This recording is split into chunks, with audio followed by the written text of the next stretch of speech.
former chairman of the Ceylon Chamber of Commerce, Chandra Jayaratne, in a letter to President Maithripala Sirisena, has presented 15 necessary reforms and restructures to ensure good governance in the country.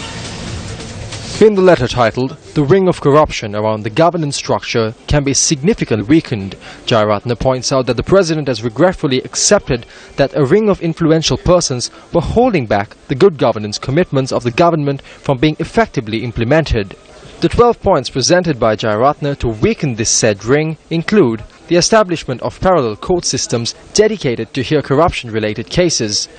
enactment of a new Comprehensive Proceeds of Crimes Act,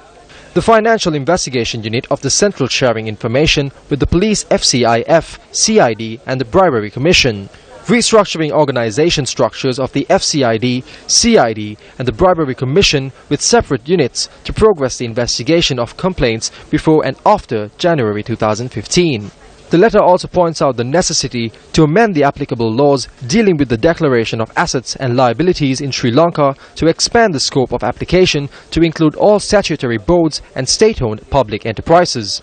Empower and require the Financial Intelligence Unit of the Central Bank to impose penal sanctions against any financial service providers.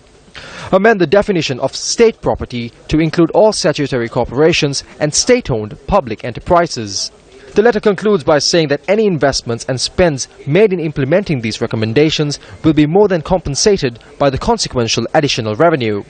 Chandra Jayaratne appeals that these recommendations be reviewed and implemented early in the interest of delivering on the promise of good governance and assuring economic growth and prosperity.